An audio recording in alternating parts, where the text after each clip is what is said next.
બોલો. સુરેશભાઈ, હા અહીંયા વેચથી જગદીશભાઈ બોલું છું. જગદીશભાઈ. જય પૂજક. હા હવે તમારું થોડુંક કામ હતું. શું? હવે આપણે મોટા ભમોદરા છે કે નહીં, ત્યાંની એક દીકરી 2 દી પહેલા, એટલે કે સાતમને દિવસે રાત્રે વહી ગયેલી એમ, એટલે નીકળી ગઈ હતી ઘરેથી. રમ્યા ઘરે આવ્યા મા દીકરી બે, પછી એમાંથી સૂતા, પછી દીકરી એમાંથી ગાયબ થઈ ગઈ. પછી તો એમાં એવું થયું કે એ બીજા દિવસે દીકરી 8મને દિવસે બપોરે જડી, પણ ત્યાંના ગામમાં કુઈ હતી કે ને વાડીએ, કુઈમાંથી, બરોબર. તો એ બેભાન હાલતમાં એ રીતની છે. પછી એને દવાખાને લઈ ગયા. એનો પછી એ પેલા જે ખોવાની જ નહીં તો જાહેર કર્યું હતું વંડા પોલીસ સ્ટેશનમાં.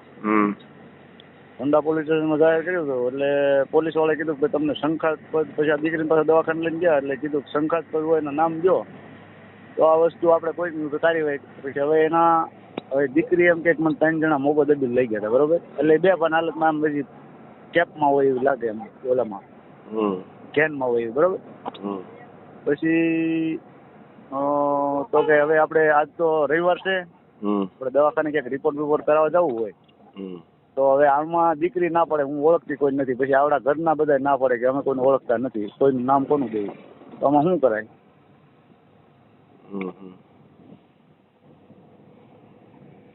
એટલે બળાત્કાર કયો છે?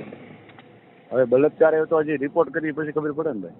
છોકરી તો કહે છે ને, પણ છોકરી કે મને 3 જણા મોગો દબીને લઈ ગયા છે, બરોબર. કઈ ને દીકરી કે ને હવે મોગો દબીને લઈ ગયા છે. છોકરી કેટલા વર્ષની છે? છોકરી 14-15 વર્ષ છે. કેટલા વર્ષ? 17 વર્ષ. 18 વર્ષ. પછી છોકરીને પૂછ્યું એની મમ્મીએ કે કોઈ બીજે ભાભીએ કોઈ કઈ પૂછ્યું? હે? છોકરીની ભાભીએ કે મમ્મીએ કોઈ એને પૂછ્યું કાંઈ? હા, મમ્મીએ એના કાકીએ પૂછ્યું. એના મમ્મી તો ગેરહાજર છે. એના ગધામાં છે કે નહીં એને પૂછ્યું. તો એ દીકરીએ કીધું આ મને મોગો દબીને લઈ ગયા, બળાત્કારનું એવું કીધું ને રેખાન નતો. હા, એવું બધું કીધું. હા, એ એના કાકીને એવું કઈ કીધું કે મારા શરીર સંબંધમાં આવું? હા. એવું અહીં આવે જ? હા, નહીં, મોટા ભમોદરા. મારું ગામ અહીં આવે છે. નાનો ભાણેજ છે મારા મામાની. બરોબર. 3 જણા ફોન આવ્યો. હે? હાલો. હા, હું જો કહું એટલે 3 જણા હતા એમ કે છે એમ ને? હા, 3 જણા હતા એમ કે છે, બરોબર. હવે ઓળખાણા નથી, પાછા કોઈને નામ દેતા નથી, બરોબર.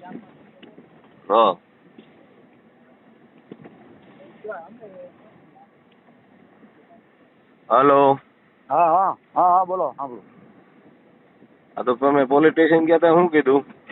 હવે પોલીસ સ્ટેશન એમાં જે ગુમ થઈ જ નહીં આપણે અહીંયા, ત્યારે અહીંયા લખાયું હતું, કેસ લખાયો હતો એમ કે. પછી છોકરી આવી ગઈ, પછી પાછા દવાખાને વંડા લઈ ગયા. વંડા પોલીસ સ્ટેશન વંડા લાગુ પડે એનું.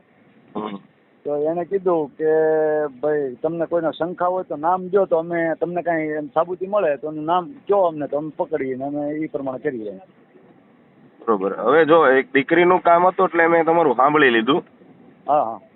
બરોબર. દીકરીની માટે આવું બન્યું છે એટલે કોઈ પણ ને ઓલી થાય, પણ હવે મેં સમાજના પ્રત્યે બધા કામ બંધ કરી દીધા છે કે આજે તમારી દીકરી ઉપર થયું, માનો કે તમારા હગાની દીકરી બચેની, એ તો આપણે કહેવાય ને.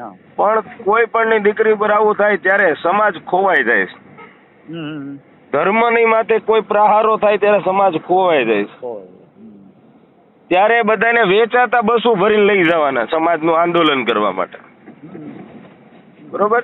કોઈ આ સરકારની સામે લડવામાં કોઈ સરકાર અમને પગાર આપે છે નહીં?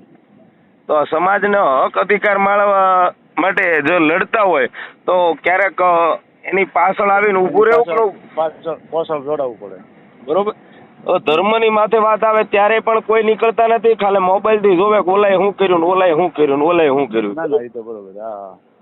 એટલે આપણે એક વિકલ્પ લઈ લીધો છે કે ભાઈ હવે તમે ખુદ તૈયાર થાવ ભાઈ. હવે અમે જ્યારે સમાજનું કંઈક એલાન કરીએ કે ભાઈ આજે આપણે દેવી પૂજક સમાજની દીકરી માથે અહીંયા બળાત્કાર થયો છે તો સૌ પોગો ઈ આવજો, તો ત્યાં કોઈ આવતા નથી. અને પછી ટેટસો મૂકે છે કે બરડા ધરે ઈ બાયલા ને મેદાન છોડે ઈ માયકાંગલા.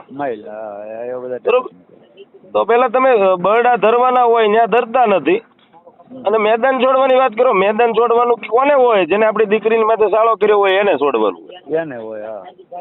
બરોબર, પણ હવે આ બધા ટેટસ થી દુનિયા થઈ ગઈ છે, અને ટેટસોથી સમાજ આઝાદ થઈ જાય એટલે હવે બધાને ટેટસમાં રવા દેવાના છે ભાઈ. હું થોડાક દી આ પ્રત્યેમાં સમાજના, જો દીકરીનું કામ હતું એટલે મેં બધી વાત સાંભળી. સમાજના દલાલો જે વખા ખાય છે એને કયો કેસ કરાવવા હારે આવે. આગળ વાઘરીન છોકરાએ કાંઈક કર્યું હોત, વાઘરીન છોકરાએ કાંઈક કર્યું હોત તો હમણાં વખો લેવા આવી જાત બધાય મળી. હવે તો પૈસા મળે ને ભાઈ. હા, ત્યાં પૈસા મળે એટલે બધાને પોગી દેવાનું. તો અત્યારે દીકરીની માથે આવું પીડા થઈ છે તો બધા વખાવાળાની આપણી સરકાર કહેવાય ને. આપણા દેશ ઉપર આફત આવે તો પેલા કોણ ઊભું થાય? હલો, આપણા દેશ ઉપર પેલી આફત આવી હોય તો પેલા કોણ ઊભું થાય? પેલા તો ઓલા ઊભા હોય સૈનિકો ઈ જ આવે ને. સરકાર ઊભી થાય. કોણ ઊભી થાય? સરકાર છે, સૈનિક છે, આપણા દેશના રક્ષણ કરીને ઊભા હોય એને જ પેલા જ આવે. હવે રક્ષક કોના છે? સરકારના. બરોબર, આપણી પબ્લિકના. હા, પબ્લિક સરકારી. સરકાર જ એની માથે એક્શન લે ને. હા, હવે આપણી સમાજની વખા ધક્કા જે ખાઈ જાય છે, બેન દીકરીઓની ધાન દપોડા ખાય છે, તો એ વખાવાળી સરકારને કહેવાનું હોય કે ભાઈ કેસ કરાવવા હારે આવો. બરોબર. હા, એ તો બરોબર છે. મેં સમાજ પરથી આ કામને હમણે બધું બંધ કરી દીધું કે ભાઈ કોક બીજું જાગો. હવે તમે કંઈક સમાજમાં કંઈક વખામ કરતા હોય તો વખાવાળાને સમર્થન આપો. કોક વખો પાડે તો ત્યાં 25-50 માણસો નહીં પણ 200 માણસ બબે દી ખેતરમાં ઢેફામાં હુઈ રહી. અને સમાજની માતાજી આટુથી લડવા આટુથી જાવ તો હાલો ભાઈ ઘરે કહે જવું મારે છોકરા એકલા છે, બાયું એકલી છે. બરોબર, એટલે હવે અમે થાકી ગયા છે ભાઈ. વેચાતા માણસો લઈ જઈને સમાજ આઝાદ નહીં થાય. એની કરતા હવે તમે તમારી રીતે તમારો હક અધિકાર મેળવી લો. બરોબર, મેં કીધું તો માહિતી લઈ સુરેશભાઈ પાસેથી. હા, બરોબર. હા, કઈ વાંધો નહીં. હવે તમે તમારી રીતે જે પણ થતું હોય કરો ભાઈ. કારણ કે મેં આમાં સમાજમાંથી હમણાં રાજીનામું આપી દીધું. કારણ કે આવી રીતે સેવા કરીને છેલ્લે અફઝાલનો ભારો લેવો એની કરતા ઓલા ફેમસ ડિસ્કો કરવા વાળાને તો બધા સેલ્ફી ફોટો પાડતા હોય તો અમારે તો કામ કરીને છેલ્લે તો એવું થાય ને કે ભાઈ અમારો શું ભાગીદાર. ભાઈ હું તે સુરેશભાઈ વિરાટમાં રહીને થાકીને પછી મૂકી દીધું. વિરાટ જે પ્રશ્ન છે વિરાટનો એ મુદ્દો નથી, પણ સમાજનું પબ્લિક થી થાકી ગયા છે. હા, પબ્લિક એટલે પણ વાહેજ નો હાલે તો પછી શું કરવાનું? વાહેજ નો હાલે તો હું કઈ આપણે આપણી હાટુથી દોડીએ જ ભાઈ? નહીં. મુદ્દો જ છે અમે 42 ગામ જે જેસર તાલુકાના 42 ગામડા આવે કે નહીં, 42 ગામડાનું સંગઠન કર્યું. પછી એના બધા ગુજરાતનું સંગઠન છે. મેં ને હોપ દીધું તમારી રીતે કરો. પણ દીકરીની વાત છે એટલે મેં તમારી સાંભળી હતી. હવે આ તમારી એકની મેટર નથી. હમણાં એક એવી મેટર આવી છે કે છોકરાના ટાટિયા ભાંગી નાખ્યા છે. કોળીના છોકરાએ ટાટિયા ભાંગી નાખ્યા છે આપડા દેવી પૂજકના. અને મારા ફોન આવ્યો, મેં કીધું ભાઈ ભાંગી નાખ્યા તો વખાવાળાને કયો માટીનો વખો અપાવે. બરોબર. બાકી હવે ત્યાં વખો હોય તેથી તમે 50-100 જણા બબે દી વળખાવશો તો સમાજનું કઈક અધિકાર મેળવવા માટે ધર્મ માટે કઈક પ્રશ્ન હોય તેથી કોઈ ડોકું નથી કાઢતા તો તમે તમારા રસ્તે હું મારા રસ્તે.